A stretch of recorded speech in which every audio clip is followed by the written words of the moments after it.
What's up, everybody? My name is Ryan. This is the Kingsman Report. It's the news everyone ignores.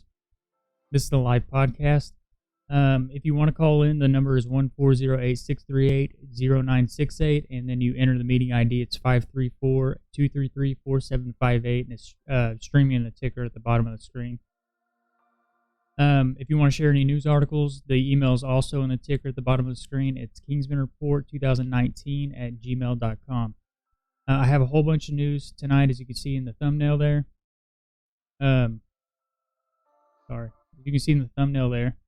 I'm going to talk about that. So a bunch of mystery objects showed up at I guess a secret military base. And then like I said, I have a whole bunch of articles to share. So I'm going to get situated here, and then I will be right back.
All right. Like I said, I'm going to cover a bunch of news articles. I do have one that's out of Tulsa, Oklahoma. That's my hometown. It has to do with the 1921 race massacre that happened there in 1921. So I'm going to cover an article on that. If you're not familiar with it, it's a horrible thing that happened. I've done a prior video on what exactly happened. And as of late, they're trying to they're looking for mass graves where they believe a lot of the bodies were buried. So the first article here says, possible mass grave from 1921 Tulsa Race Massacre found by researchers. So I'm going to get into that. I have this, people may think that this is funny. I don't find this funny whatsoever, but I saw this article and I was, it's ridiculous. Epilepsy Foundation says hackers posted seizure-causing gifts to a Twitter account. So apparently, the people that were going to the Epilepsy Foundation's Twitter account were exposed to gifts that were put on there to cause seizures. I think that's ridiculous. California porch pirate caught after police used GPS bait package. Doorbell camera captures man defecating on a Denver porch. Disgusting. There was one prior to this. Happened, I think, beginning of this year, maybe middle summer or something like that. Another guy was licking someone's Ring doorbell, and that was all over the internet. The driver used so much air freshener in his car it literally exploded. This is from the Asia Times. It says, China's supergun worries Pentagon watchers. Russian spy ship unsafely close to U.S. nuclear sub base off of the East Coast. Syria's Assad says the U.S. is working with, quote, terrorists and selling oil stolen from the country. Syria prepares for a major offensive as the U.S. votes for new sanctions on Assad, Russia, and Iran. NASA's building a supersonic plane that goes as fast as Concorde without the sound. And artificial intelligence is going to make America's F-35 and B-2 even stronger. And I thought I stopped. And then, of course, what the video is named after. A dozen mystery objects suddenly popped out of hangars at Tonopah's Test Range Airport. And then, I'm going to get into...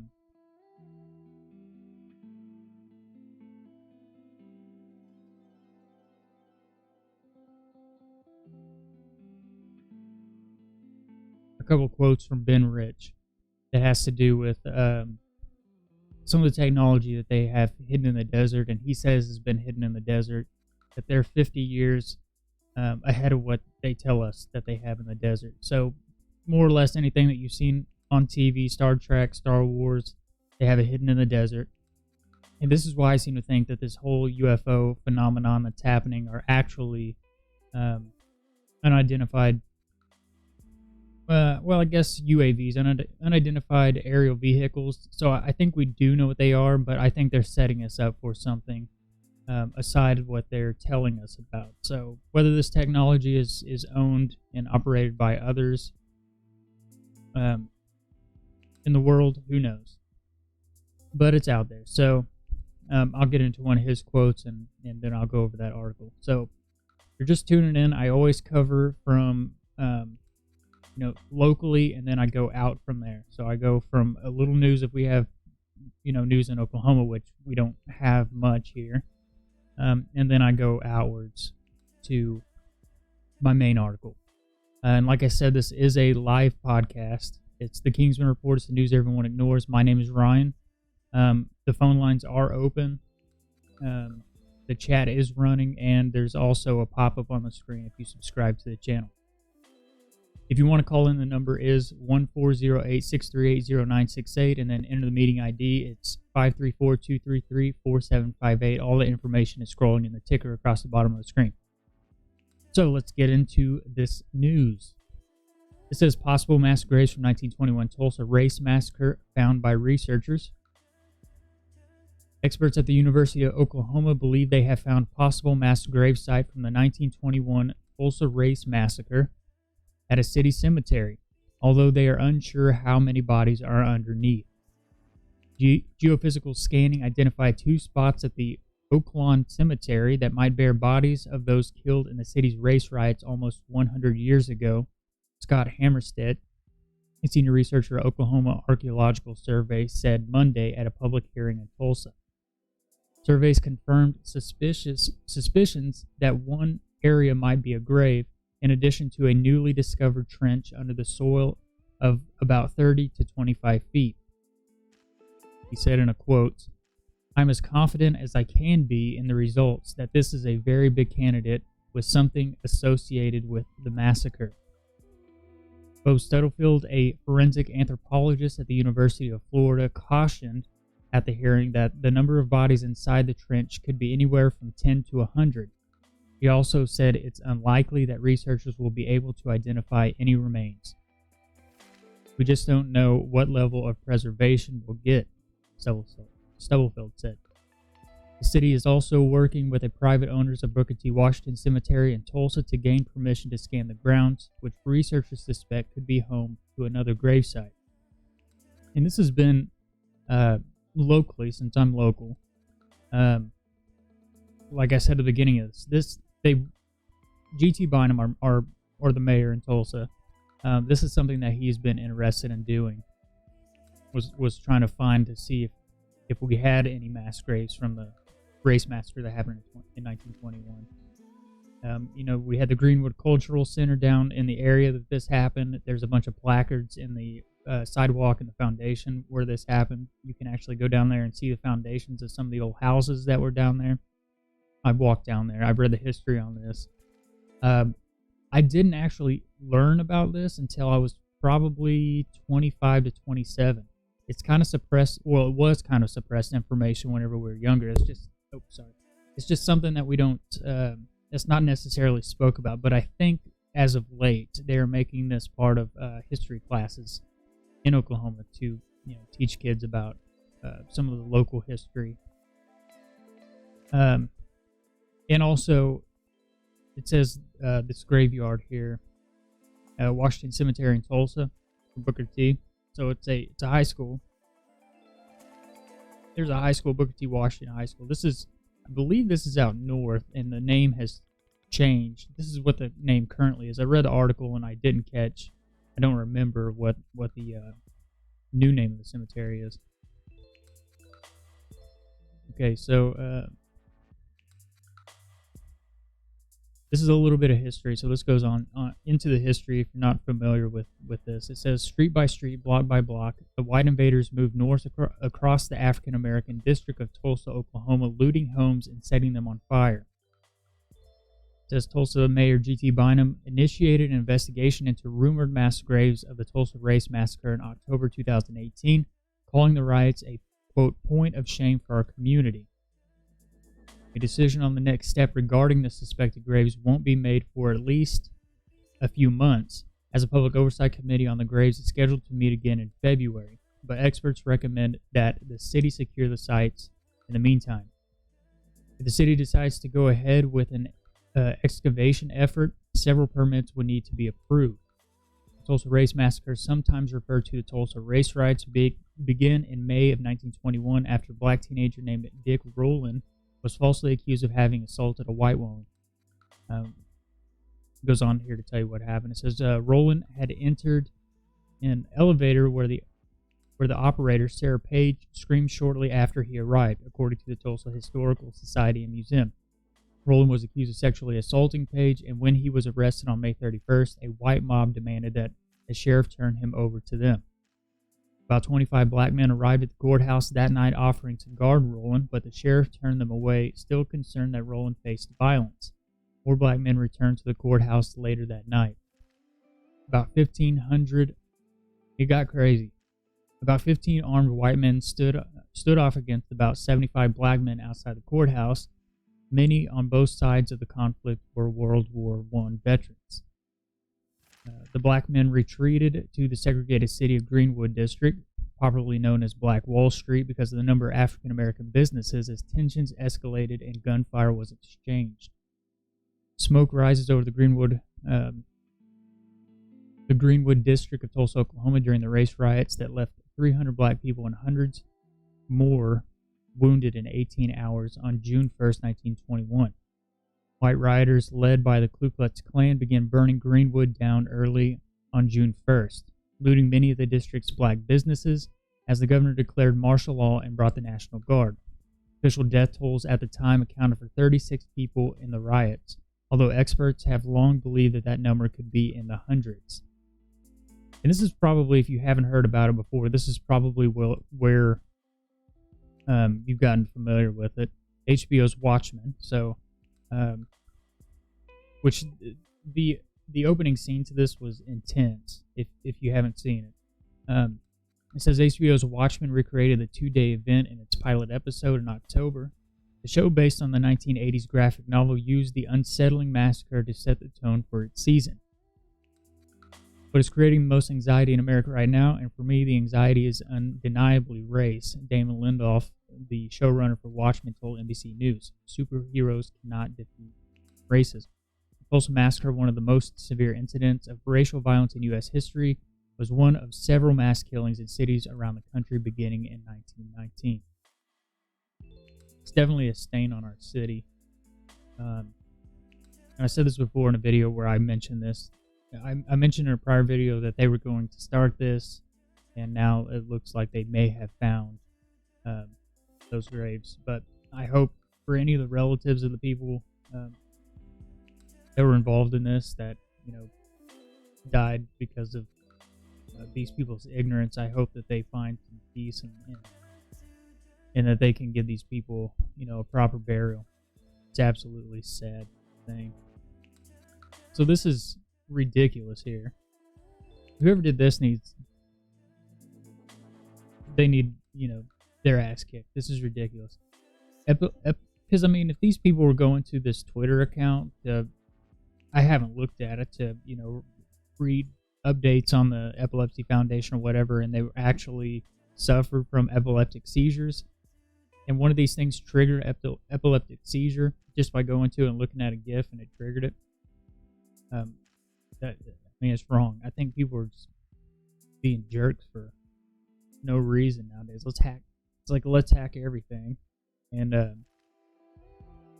cause all this, all these issues for people. So Epilepsy Foundation says hackers posted seizure-causing GIFs to Twitter account. The Epilepsy Foundation says it was targeted in a series of cyber attacks last month that caused the organization's Twitter account to share GIFs and videos meant to trigger seizures to thousands of followers. The attacks, which featured flashing and strobing lights, deliberately targeted the Twitter account during National Epilepsy Awareness Month, when the greatest number of people with seizure disorders were likely following the feed, the foundation said in a press release on Monday. The foundation's Twitter account was hacked 30 times in the first week of November, a spokesperson for the Epilepsy Foundation told HuffPost.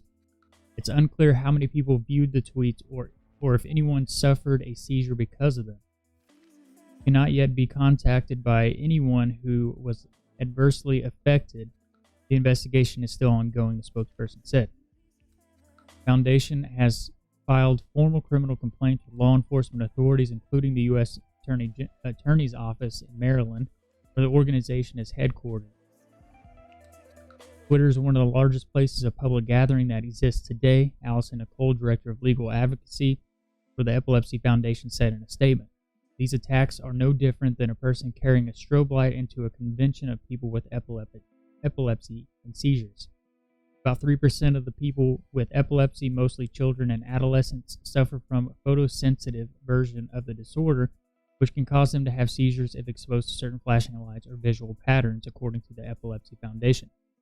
Many people don't realize they have photosensitivity epilepsy until they have a seizure, and Jacqueline French, the Foundation's Chief Medical and Innovation Officer.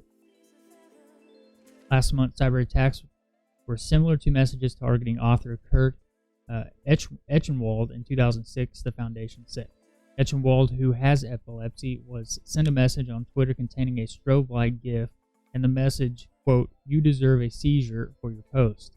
2 months later, Eschenwald had written a piece for Newsweek about the death threats he received for criticizing then-candidate Donald Trump during the 2016 election. The message caused Eschenwald to suffer an immediate seizure, which lasted about 8 minutes, reported the Times. His lawyer said Eschenwald probably would have died if his wife, a physician, hadn't found him unresponsive and called 911. Seriously, what is wrong with people? Like, why do people find joy in doing this to other people? I don't understand it. This is absolutely ridiculous to me. Find something better to do with your time. My God. His law enforcement officials traced the attack to John Rain Rivello, Marine Corps veteran from Maryland. He was reportedly scheduled to plead guilty on Monday to a charge of aggravated assault, but the hearing was postponed until January. Eschenwald, in response to Epilepsy Foundation's statement on the cyber attacks, tweeted Monday, quote, "When will these idiots figure out we won't let them try to kill or hurt us anymore?" Seriously, leave people alone. Find something better to do with your time.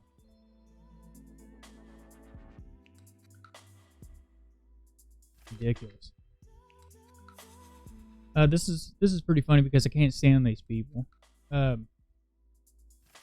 This time of year, it's not only the spirit of giving, it's apparently also the spirit for thievery and stealing people's packages off their porch.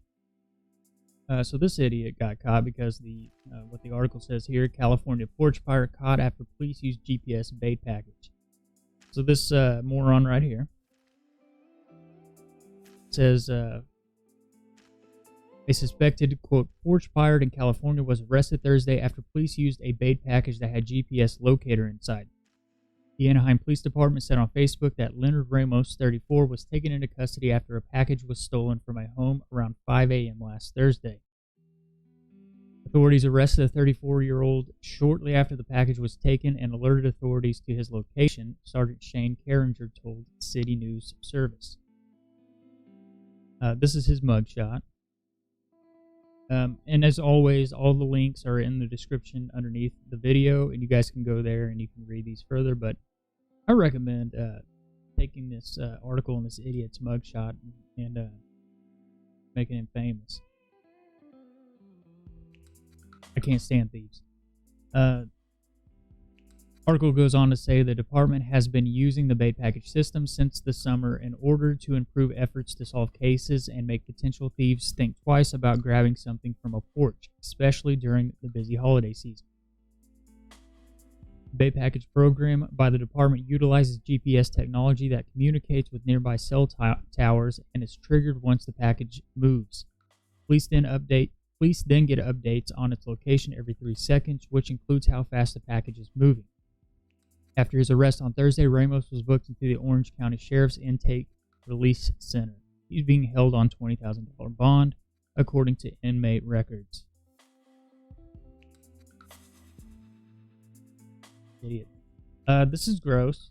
Like I said, I cover stuff like this because it's also to show, kind of the depravity that civilization is headed into.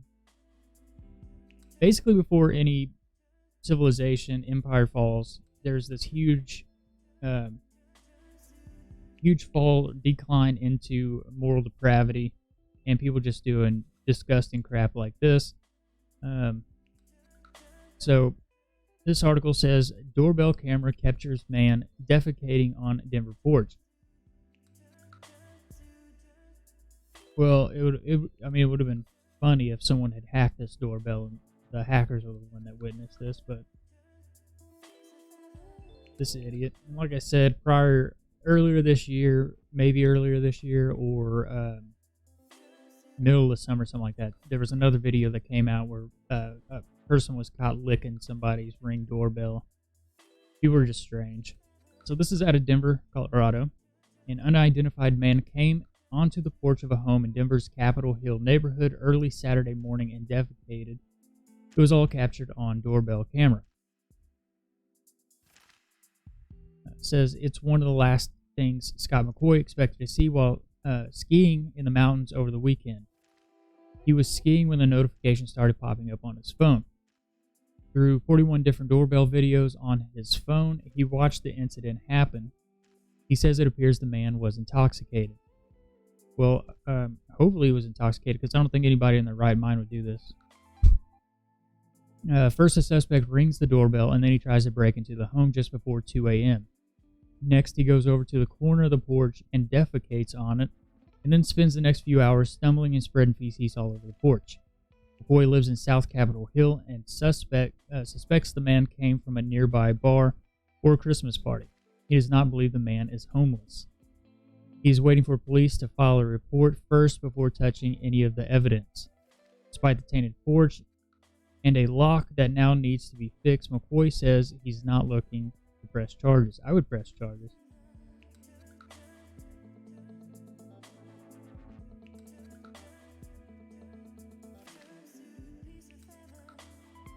So that's just one disgusting article I'm going to read. Not funny, but it's people are just, you gotta have something wrong with you. And I don't think alcohol is an excuse to go vandalize somebody's house or try to break into it. The thing about Oklahoma is we have a law here, and it's called the Stand Your Ground law. If you try that here, chances are you're probably going to end up getting shot. If the person's home. My older brother has used it once, and I've used it once as well. And they were justified, so. I don't really talk about a lot of politics here, but this is an article that just popped up. House passes $1.4 trillion spending plan with tax provisions. So the House passed two giant spending bills Tuesday, providing $1.4 trillion to fund the government through September to avoid a government shutdown after current funding runs out on Friday. The bill to fund defense-related departments passed on a 280 to 138 vote the other to fund non-defense agencies and extend a number of expiring tax breaks passed on a 297 to 120 vote. Spending bills are the product of weeks bipartisan talks, and they will now head to the Senate, where they are expected to pass. So I'm not going to go into this. The article is linked in the description. You guys can go on. If you follow politics, you probably know that this is happening.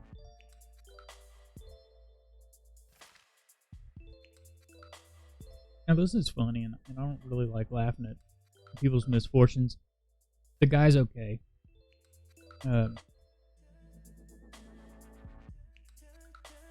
But the driver used so much air freshener, his car literally exploded. So, a word to the wise, if you're using aerosol, anything like that, perfume, anything that has alcohol in it, and you go to light a cigarette in a closed-in area, it's probably going to explode. So don't do that. I should have known. It says a driver in the United Kingdom is now the poster child for heating warning labels. On Saturday, his car exploded while he was in it. The reason, according to a tweet from the West Yorkshire Fire and Rescue Authority, the driver had sprayed, quote, excessive amount of flammable air freshener in the car and then lit a cigarette. Genius. BBC reported that the driver was sitting in traffic in Halifax when he lit the cigarette, causing an explosion that buckled his car doors and shattered its windshield and windows. Imagine how much stuff he had to spray in the car for that to happen. Sucked the oxygen out of it that fast that it shattered his windows. Pretty amazing. I mean, I'm glad he's okay. This is kind of funny, but I'm glad he's okay. The blast was so powerful that it even damaged the windows of nearby businesses, and people in the area took to social media to report feeling the entire home shake. The most mind-boggling part of this truly bizarre story, though, is that the driver was able to climb out of the car after it exploded, sustaining only minor injuries. Very lucky, very lucky. So authorities are hopeful that others will learn a valuable lesson from the experience of this one very lucky driver. There's a quote here that says, "We don't always seek risk in everyday items, but invariably they do exactly what it says on the tin," West Yorkshire Fire and Rescue Authority tweeted. "We have attended incidents of similar nature before. Always read the labels."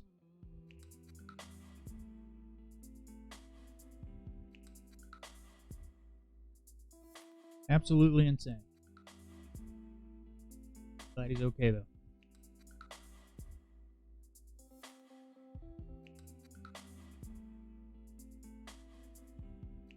So this article, I'm going to get more into the stuff overseas. This article says China's supergun worries Pentagon watchers.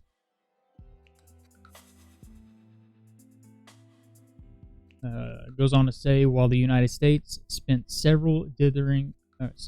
years dithering over the future of its much-hyped electromagnetic railgun project, China appears to be moving closer to hitting its operational target, sources say. The Chinese Navy plans to field its own sensitive version of the electromagnetic railgun on naval vessels as early as 2025, possibly sooner, according to a U.S. intelligence assessment first reported by CNBC. China's interpretation of the long theoretical supergun, which utilizes a massive amount of power to create electromagnetic fields to accelerate projectiles to hypersonic velocities, is reportedly capable of striking a target 124 miles away at speeds of up to 1.6 miles per second, according to CNBC. Fast enough to strike Philadelphia from New York in just under 1 minute. Wow. It's insane. U.S. intelligence assessment is accurate. This is a major strategic coup for the Chinese, national interest reported.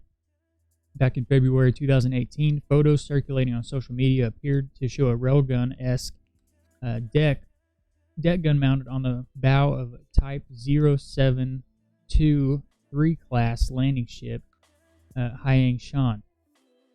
The next month, a People's Liberation Army-run news outlet confirmed that the Chinese Navy had achieved a, quote, breakthrough during sea trials for the new railgun. The Chinese railgun was first deployed in 2011 and then tested in 2014. Over the next 3 years, the supergun was collaborated for extended operational ranges. Indeed, the U.S. intelligence assessment confirms that the Chinese supergun was first mounted on naval vessel for at-sea trials even earlier than the PLA said. Those sea trials resulted in some serious egg on the face of the Pentagon. As Task and Purpose reported at the time, the ONR electromagnetic railgun has been stuck in a research and development, quote, valley of death after more than a decade of deployment that cost U.S. $500 million. The reason? Shifting priorities within the Pentagon Strategic Capabilities Office towards other directed energy projects, namely the hypervelocity projectile and solid-state laser that offer more cost-effective alternatives to the pricey supergun. Meanwhile, plans to perform at-sea weapon testing appears to have been delayed in favor of further research. So while development will probably continue, there are still two major problems holding the railgun back. The first is meeting the weapon's massive power requirements at sea, and the second is demonstrating that it'll be, quote, better than existing weapons. The railgun launches rounds using electromagnetic force rather than explosive propellant, and the USN prototype has 100 MJ of pulse power capacitors and a 25 megawatt power plant for recharging. The capacitors release their stored charge into the railgun barrel in a hundredth of a second, accelerating the projectile to about Mach 6. USN's goal is to fire 10 rounds per minute, so the capacitors need to be recharged every 6 seconds. There's I guess what would be a picture of the railgun there. Few warships have spare electrical capacity, and the weapon requires. The strongest candidate is the USN's Zumwalt class destroyer, whose 78, milliwave or microwave integrated power system can dynamically distribute power between propulsion and onboard systems.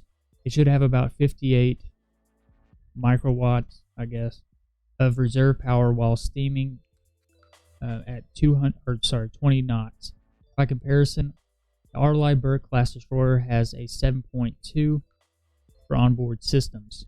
But before the USN commits the kind of money required, it has to prove that the weapon is worth the investment. Some experts believe the railgun's prohibitive power requirements and stiff compatibility competition from missiles. The USN has surface-to-air missiles capable of intercepting both anti-ship cruise missiles and ballistic missiles, make it difficult to justify integrating it into existing warships. Meanwhile, according to Military Watch magazine, Indian defense scientists successfully developed electromagnetic railguns able to fire projectiles at 4,600 miles per hour. The country's Defense Research and Development Organization reported a 12 millimeter square bore EMRG was successfully tested in November 2017, and preparations are underway for testing of a more powerful 30 millimeter type.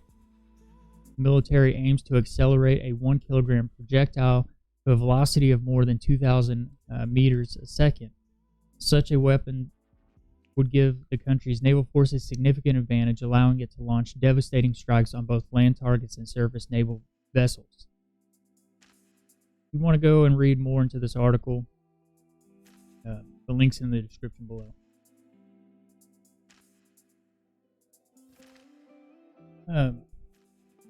So this came out today. Somebody actually already covered this. Very interesting. This is going on. Back, I think it was earlier this year, they had the whole, Russian submarine thing that occurred, and now we have this happening. Russia's spy ship, quote, unsafely close to U.S. nuclear subbase off East Coast. U.S. Coast Guard issue a warning over a Russian spy ship operating with apparent disregard for safety along the East Coast near Georgia and South Carolina on Sunday. Russian ship Viktor Lenov was spotted operating in an unsafe manner near U.S. nuclear subbase, Washington Times reported. The Coast Guard issued a maritime safety information bulletin about Lenovo's activities, including erratic movements, not powering running lights, and low visibility conditions, and not responding to ships attempting to coordinate safe passage. The Coast Guard advised vessels traveling near Georgia and South Carolina to, quote, maintain a sharp lookout and use extreme caution when navigating in proximity to this vessel. U.S. observers have shadowed the Lenov periodically for years, and officials believe the ship's mission has been to spy Navy facilities and gather intelligence on U.S. nuclear submarines. The Lenov has been suspected of monitoring a large naval base in Norfolk, Virginia, as well as a submarine base at Kings Bay, Georgia. The Russian ship has also previously been suspected of tapping undersea internet cables. But I believe that's what the submarine was doing, or what they said it was doing. The Navy observers last tracked the Russian ship in March of 2018 near Kings Bay. At the time, Canadian security analyst Stefan Watkins detailed the signs indicating the ship's spying activities. The ship is outfitted with more than antennas above the waterline, Watkins said. Victor Lenov is reported to have magnetic anomaly sensors, acoustic gear to profile American vessels, and have the capability to map the ocean's floor. Though the Victor Lenov's activities in March 2018 appeared as part of a routine surveillance activities, U.S. intelligence officials raised increased interest in the ship after Russian President Vladimir Putin revealed the development of an underwater nuclear drone codenamed Canyon. Canyon high-speed underwater drone, also known as Status-6, is reportedly capable of carrying a large nuclear warhead. Such a weapon could destroy entire ports and harbors. The Canyon nuclear drone was detailed in a video that depicted an attack on Florida and showcased other Russian weapons in development.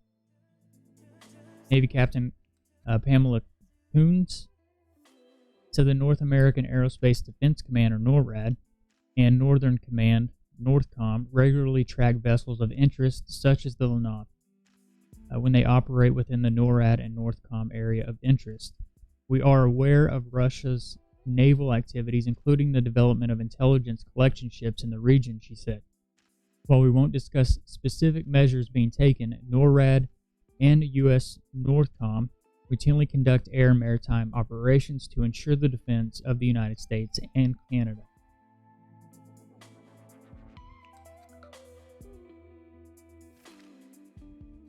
I think it's strange that all this stuff is happening over there, and then it's getting closer to home over here. And it seems like back in the day, if something like that were to occur, then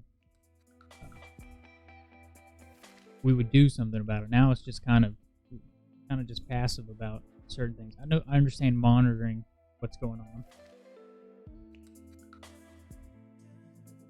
but just allowing them to travel that close, I guess, is kind of awkward to me. I just saw this article and I decided I would read it because it's interesting. I'm not saying that it's true. This could be a propaganda article for all I know. Syria's Assad says the U.S. is working with, quote, terrorists and selling oil stolen from the country. Syrian President Bashar al-Assad has accused U.S. forces of stealing the country's oil and working with terrorists to maintain their positions there, as he tries to restore his authoritarian rule over the war-torn nation. Assad, who is backed by Russia and Iran, told state news agency SANA that Syrians must unite to make America's position in the country untenable. It has been turbulent into 2019 for U.S. forces in Syria, and there were some 2,000 soldiers stationed in the country until October, when President Donald Trump abruptly ordered American troops out of the position in the northeast of the country, where they were deployed alongside allied Syrian Democratic Forces, or the SDF. This facilitated a Turkish invasion of the area, with many U.S. forces ordered to retreat into Iraq. The Trump administration has since said it will retain a small American force in the east of the country to guard the oil wells there, thought to be around 500 soldiers backed by armored vehicles. The official logic behind the plan is to deny Islamic State remnants area access to the potentially lucrative wells. However, Trump himself has said he would like to bring in U.S. companies to work the fields. Assad, who has reportedly repeatedly criticized and mocked America's erratic Syria strategy, claimed in his Sana interview that the U.S. is extracting oil from the fields and selling it to Turkey. Now America is the one stealing oil and selling it to Turkey, Assad said, according to Russia state-backed TASS news agency. Assad noted that the Americans are following in footsteps of AQ, offshoot Jabhat al-Nusra, and, those guys right here. I'm not going to say it. If you're listening to the podcast, I can't say certain things on YouTube. Some of the stuff I'm saying, I'm not even supposed to be saying. They're trigger words. It says both of which sold oil from the fields of eastern Syria. Turkish regime plays a direct part, Assad added, accusing Ankara of also working with al-Nusra and Israel. Assad's Russian backers have previously accused the Americans of smuggling oil out of Syria, estimating the U.S. could export some $30 million worth from the fields each month. The dictator, whose brutal crackdown on reformist protesters in 2011 sparked the ruinous civil war, also once again urged Syrians to unite and force remaining Americans out of the country. Key areas of the country remain outside Assad's control, but with Russian and Iranian support, the strongman has been able to take back much of the nation. The Turkish invasion in October gave Assad valuable gains, with the SDF, abandoned by their American allies, forced to turn to Damascus for help against the Turks and their Islamist proxy militias. This handed control of key cities and areas to the regime with barely a shot fired. In this Sana interview, Assad also suggested that a continued U.S. presence relies on the help of militant groups. The Americans rely on terrorists, he said, and terrorists must be attacked. This is a priority for us in Syria. Striking the terrorist weakness, the American presence one way or another. Assad did not specify to which groups he was referring, but American and other Western troops have worked closely with the SDF and the Kurdish militias that form its backbone. Together, these forces fought that name again and recaptured the territory it had controlled. Assad added there remain groups, quote, acting under American command in Syria, and said they must be persuaded one way or another, and particularly through dialogue. This is in all our interest in Syria, that they embrace the homeland and join the Syrian state efforts to liberate all its territories. At that point, it's only natural that there will be no prospect for an American presence, he claimed. Many Syrian communities will have no wish to return to the Assadist fold, having fled from or fought against the despotic regime for more than 8 years. Assad's government has shown itself to be brutal, vindictive, and unapologetic in fighting dissenters, all of whom the president has cast as terrorists.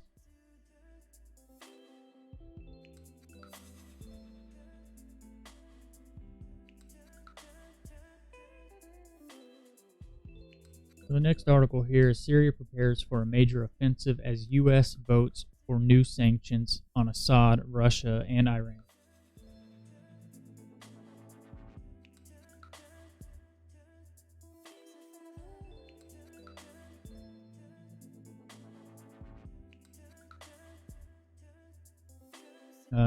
The article starts off, it says, the Senate has passed a bipartisan bill seeking to punish Syrian President Bashar al-Assad and his supporters for alleged human rights abuses committed throughout their 8-year effort to crush an anti-government insurgency.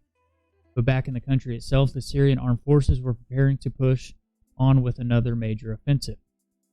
Washington lawmakers hailed Tuesday's passage of Syria Civilian Protection Act, named after a pseudonym of Syrian defectors who leaked about 55,000 images purporting to show the government's starvation, brutal beatings, strangulation, and other forms of torture and killing that affected at least 11,000 people between March 2011 and August of 2013.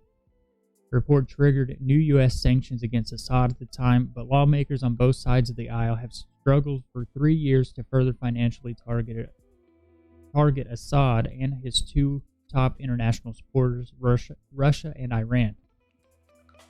The bill included a National Defense Authorization Act, or the NDAA, for next year would expand existing restrictions against the Syrian government, as well as those doing business with it, and target other parts of the country's embattled economy until those deemed responsible for the alleged war crimes were held accountable. In the years since the bill's inception, however, the tide of the war has turned decisively in favor of the Syrian leader, who has reclaimed most of the country. On Tuesday, the pro-government Al-Watan newspaper reported on the arrival of, quote, large and new military reinforcements yesterday to areas considered as contact lines in the final rebel and jihad-held province of Idlib, including southern Khan, some of these names I can't pronounce, Khan Shekhon, and eastern Sinjar, citing a source on the ground.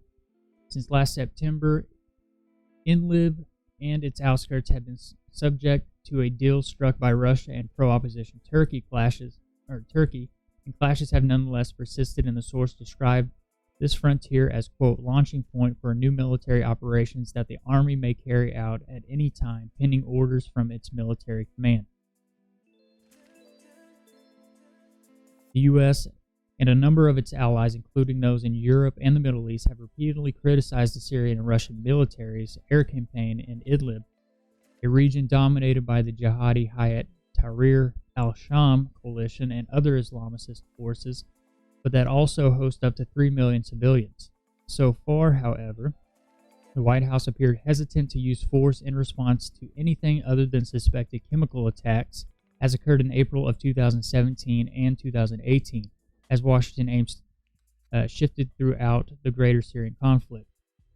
Former President Barack Obama supported the insurrection that launched in 2011, seeking to oust Assad, but ultimately switched his focus to backing the majority Kurdish Syrian Democratic Forces battle against the Islamic State militant group, in a shift made official under his successor.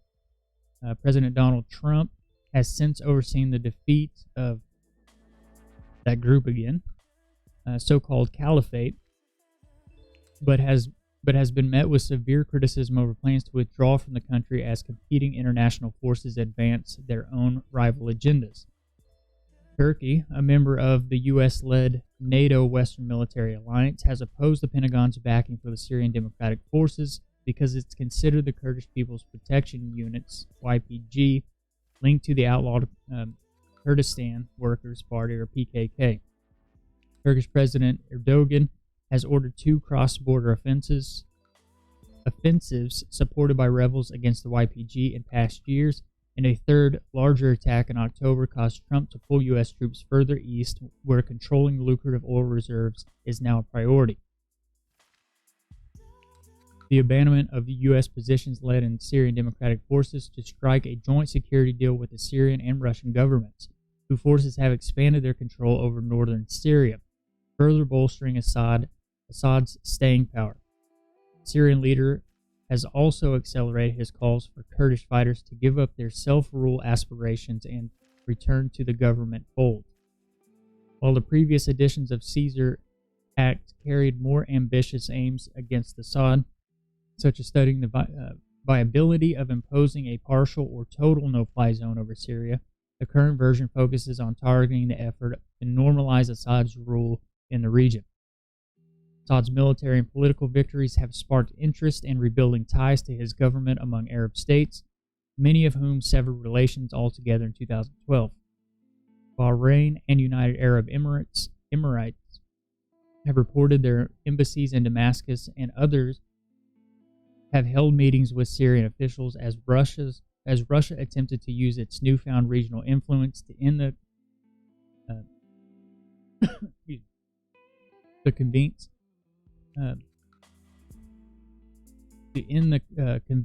the Arab League to end its boycott of Assad's government. Trump is expected to sign the measure into law. Before I got on here this evening, I believe that Russia just did a huge airstrike over in Syria this evening, And it's reported that it's coming out of there that a bunch of civilians, including children, were either injured or killed in that airstrike. So I don't know exactly what's going on over there, but I do know that a lot of innocent people lose their lives and things like that.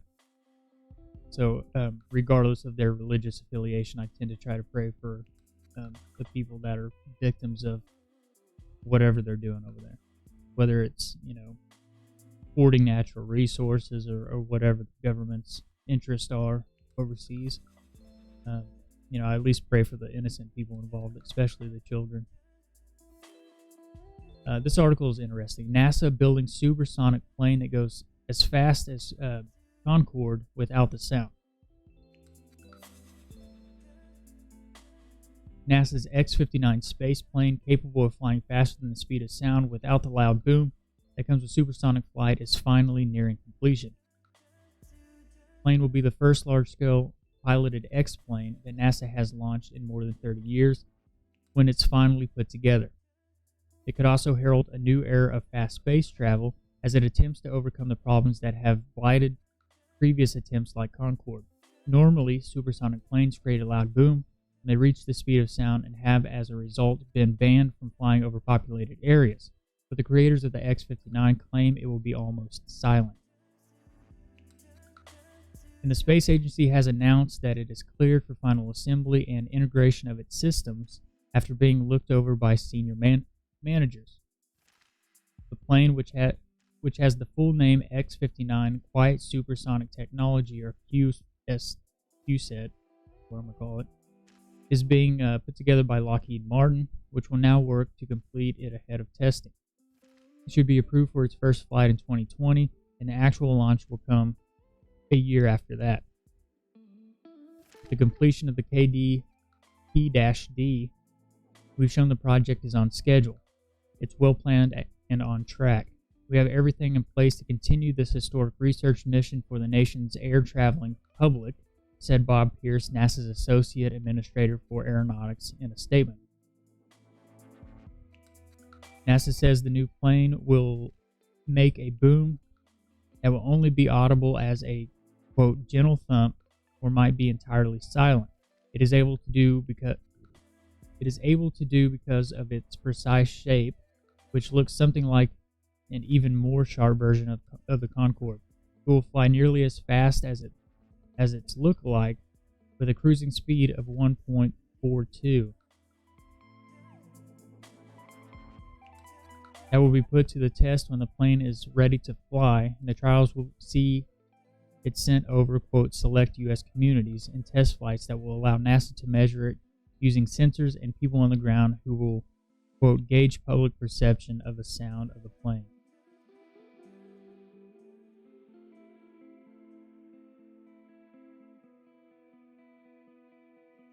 I wonder what it's like in the cockpit for that. Thing's got to be pulling some serious G-forces.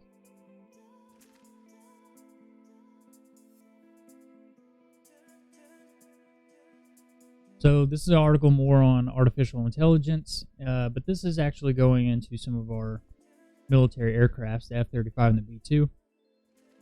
The article says artificial intelligence is going to make America's F-35 and B-2 even stronger. It says fighter jets will control attack drones from the cockpit. Bombers will avert air defenses, and real-time intelligence data will be available to attack forces more quickly, all due to new iterations of fast-evolving artificial intelligence technologies. Faster computer processors, AI-infused algorithms able to merge or fuse sensor information, and automated maintenance and checklists are informing emerging pilot tactics aimed at anticipating future threat environments. Various applications of AI now perform a wide range of functions, not purely restricted to conventional notions of IT or cyberspace. Computer algorithms are increasingly able to almost instantaneously access vast pool of data, compare and organize information, and perform automated procedural and analytical functions for human decision makers.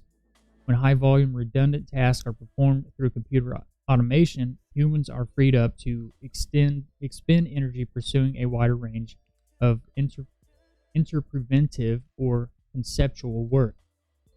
The bottom line is the next thing that is going to enable the U.S. to maintain its qualitative edge is the seamless and ubiquitous sharing of information. Aircraft are going to be a part of senior sensor shooter effector maneuver ISR complex, said retired Lieutenant General David Deptula, Dean of the Mitchell Institute for Aerospace Studies and warrior contributor. The F-35 and B-2, for instance, rapid database access, organizing information, and performing high-volume procedural functions are all decided advantages of AI applications. Algorithms, for example, are increasingly able to scan, view, and organize targeting, ISR, and sensor input, such as navigation information, radar warning information, and images or video. The F-35, for instance, uses early iterations of artificial intelligence to help acquire, organize, and present information to the pilot on a single screen without much human intervention. Often referred to as easing the cognitive burden upon pilots, the effort is geared towards systematically presenting information from a range of disparate sensors on a single screen. The F-35's widely discussed sensor fusion, for example, is evidence of this phenomenon, as it involves consolidating targeting, navigation, and sensor information for pilots.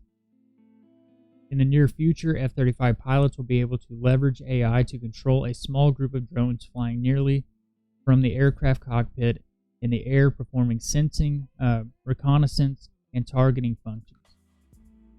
At the moment, the flight path, sensor payload, and weapons disposal of airborne drones such as Air Force, Predators, and Reapers are coordinated from ground control stations. For instance, real-time video feeds from the electro-optical infrared sensors on board an Air Force Predator, Reaper, or Global Hawk drone could go directly into the F-35 cockpit without needing to go to a ground control station. This could speed up targeting and tactical input from drones and reconnaissance missions in the vicinity of where the fighter pilot might want to attack. In fast-moving combat circumstances involving both air-to-air and air-to-ground threats, increased speed could make a large difference. The F-35 already relying on AI. As we go to the future, the Air Force will start to incorporate loyal wingmen, autonomously contributing aircraft. There's going to be a huge potential for AI, not only in terms of weapons, but in terms of being able to operate as an extension of the manned aircraft, Deptula said. An F-35 computer system, autonomic logistics information system, involves early applications of artificial intelligence, wherein computers make assessments, go through checklists, organize information, and make some decisions by themselves without needing human intervention. The computer, called ALIS, makes the aircraft logistics tail more automated and is able to radio back information about engine health or other avionics. A single secure information environment provides users with up-to-date information on any of these areas using web-enabled applications on a distributed network, a statement from ALIS builder Lockheed Martin says. ALIS serves as the information infrastructure for the F-35, transmitting aircraft health and maintenance action information to appropriate users on globally distributed network technicians worldwide, the statement continues. The prospect of using advanced algorithms and onboard computers to quickly perform a range of aircraft functions while enabling human decision makers in a role to command and control, and further explored in research paper from a London-based think tank called Chatham House Royal Institute of International Affairs. 2017 essay titled Artificial Intelligence and Future Warfare explains how fighter and bomber pilots' checklist can be enabled by AI and cognitive aiding tools. Pilots rely significantly on procedures to help them manage the complexity of various tasks. For instance, when a firelight illuminates or another subsystem indicates a problem, pilots are trained to first stabilize the aircraft, but then turn to the manual to determine the correct procedure rule following. Such codified procedures are necessary since There are few too many solutions to possible problems to be remembered, a Chatham House paper writes.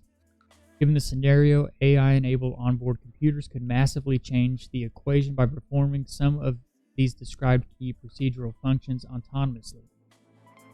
This not only lowers pilots' workloads, but frees up pilot, quote, cognition to focus on more pressing mission-critical tasks. The Air Force's stealthy B-2 bomber is yet another example. The aircraft is receiving a new flight management control processor, which increases the performance of the avionics and onboard computer systems by about 1,000 times, Air Force officials said. So if you want to read more about this, excuse me, the integration of artificial intelligence into more of our aircraft, the link is in the description. You can read more about that article.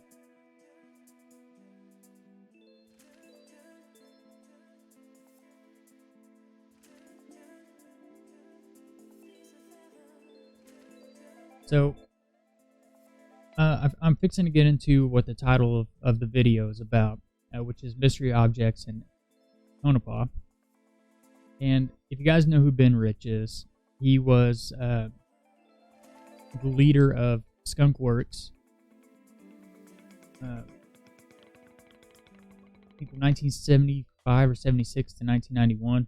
And then he had a quote, which was Lockheed Skunk Works. He was the Lockheed Skunk Works director, I think from 75, 76 to 91.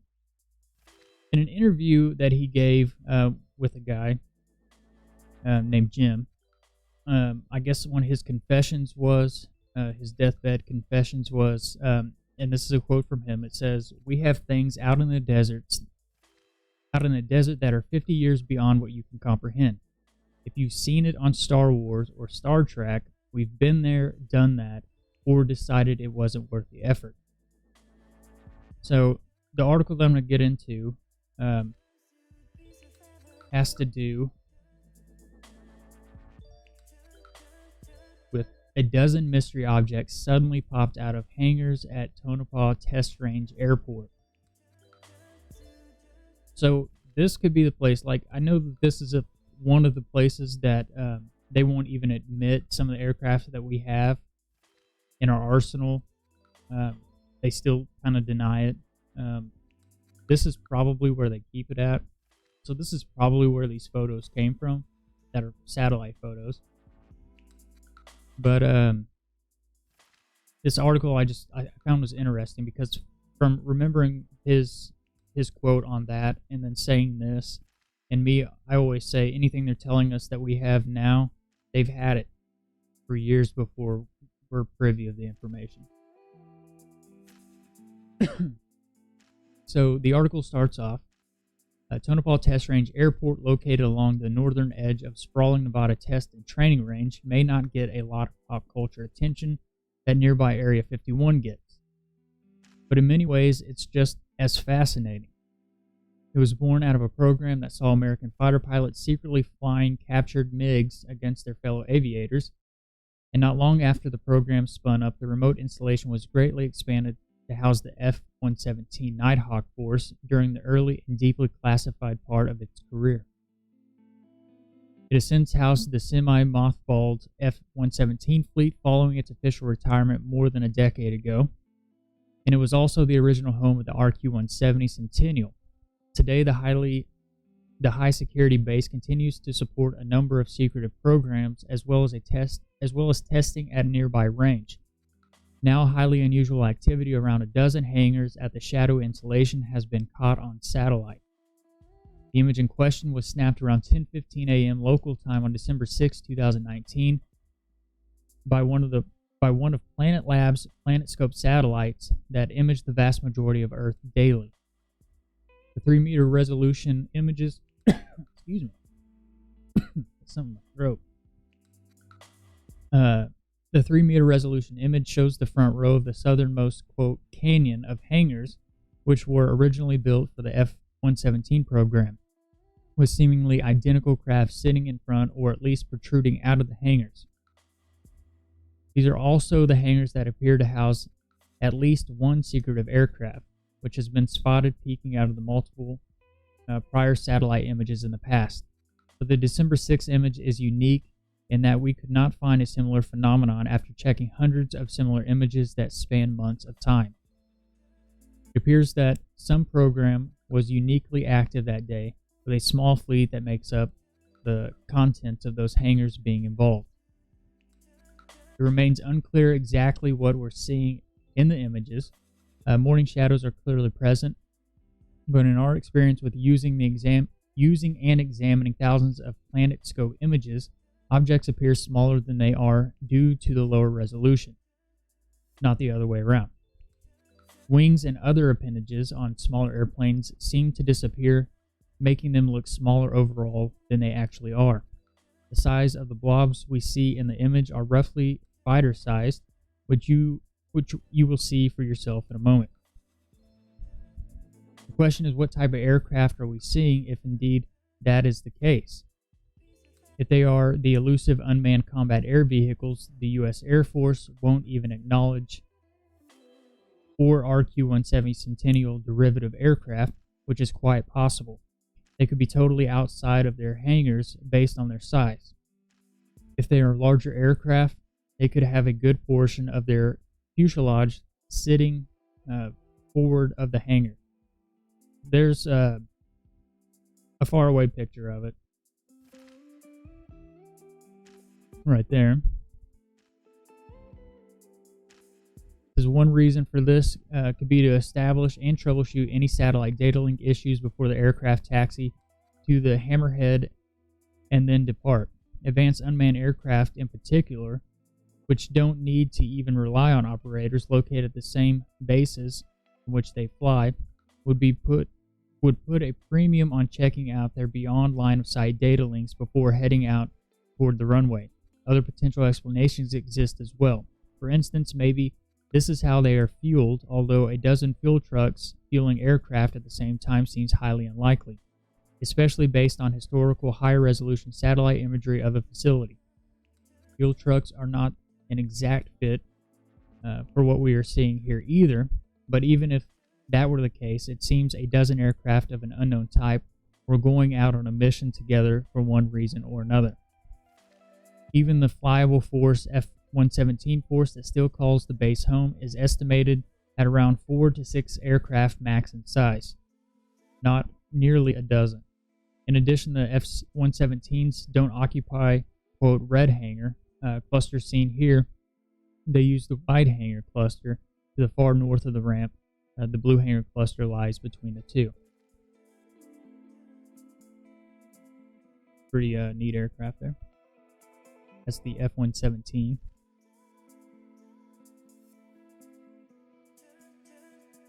A few of the hangars at Tonopah's Test Range Airport also hold foreign ground-based threat systems that get used for certain exercises like Russian-built Scud and SAM missile launchers.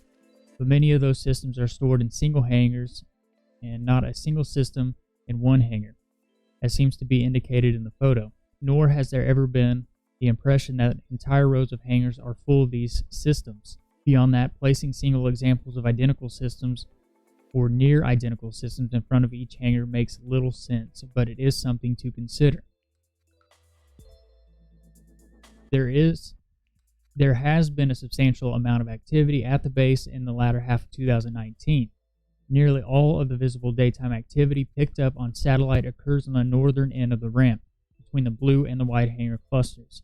U.S. Special Operations Command, CASA, CN-235 transports similar ones likely operated by private contractors, and other special operations aircraft have common presence on the ramp in this area.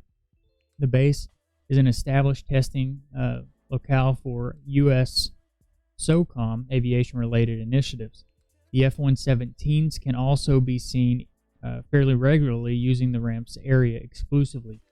As many as 4 have been seen there at one time in daily satellite imagery, which you can see below. And there's the picture of that there. I don't know how well you're seeing that on your video if you're watching this, or if you watch it later. And if you want to look at the pictures any further, you can go to the link in the description. An image taken on September 9, 2019 shows a row of 4 F-117s sitting across from a pair of Special Operations transports and what is likely an Army Black Hawk, which also have a presence in this part of the ramp from time to time. I guess if you can see the mouse on your screen, it's this area right here. So you have the hangars up top here, the 4, and then you have the 6 down here at the bottom. You can see 1, 2, 3, 4 next to the 4 hangars at the top, and then 1, 2, looks like 3 down to the hangar here below that one. The F-117s seen in this image also provide good context to the size of objects seen in the image in question. As such, they appear to be roughly smaller in size, but the mystery aircraft could be substantially larger if they are only sitting partially out of their hangars. Beyond that, clearly advanced airborne signatures testing is conducted out of the northern ramp area. The Air Force's shadowy NT-43A, which goes by the call sign RAT-55, and is used as an airborne signature measurement laboratory, is a common visitor to this part of the base, as are rare airliner-sized test bed conversion aircraft. This isn't surprising because as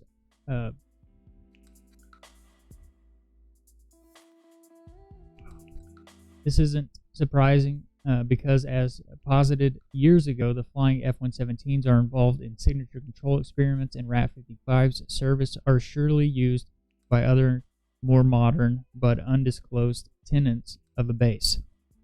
It's also worth noting C-17s grace the ramp somewhat regularly in this area as well.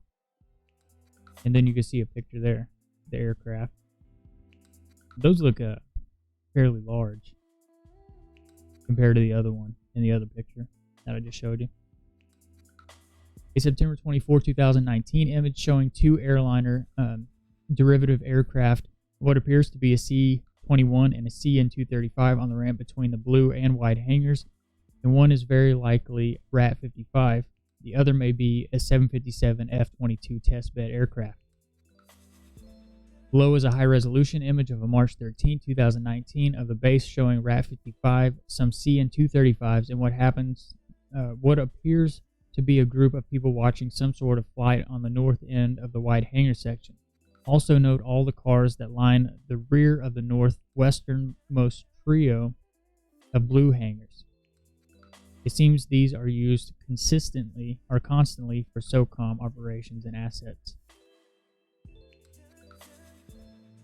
So you see, you're looking at the picture here with the mouse around it. You can see the area right here. Looks like a bunch of people standing there. And then you can see some of the aircraft down here at the bottom of the photo here. High-resolution image taken on March 12, 2019.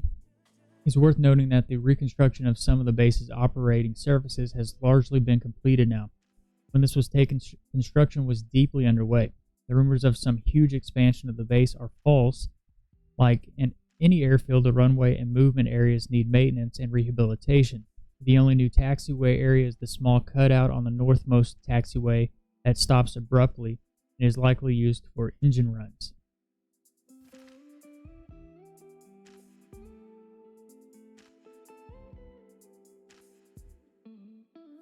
So you can be the judge. You can go back and look at this article, and you can kind of decide on what you think it might be. But like I said, I think it could be anything. It could be an unidentified aerial vehicle of any sort. It could be what we think is a UFO. It could be a TR-3B. It could be any of those, in my opinion, personally. So if you guys like any of the articles I read, all the links are in the description below. Like I said at the beginning of this is a live podcast. And when I'm done here, I will post the links to the link to the podcast in the description below if you want to listen to this in podcast version. And as always, you can send articles to kingsmanreport2019@gmail.com, or if you ever decide to tune into this, you can call in 1-408-638-0968 and enter the meeting ID number. It's 534-233-4758. So that's pretty much it that I have for the evening. I'm going to go ahead and sign off here. Remember to pray for one another and uplift one another. So until next time I see you guys, my name is Ryan. This is the Kingsman Report. It's the news everyone ignores. Shalom, and you guys have a good evening, and Yah bless.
Thank you for listening. You all have a good evening.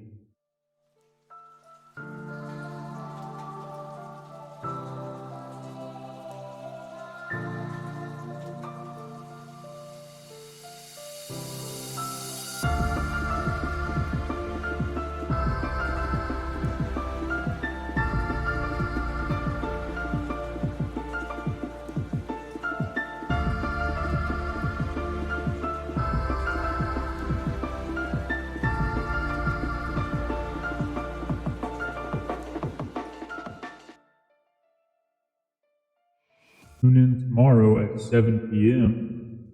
for another live podcast from the Kingsman Report.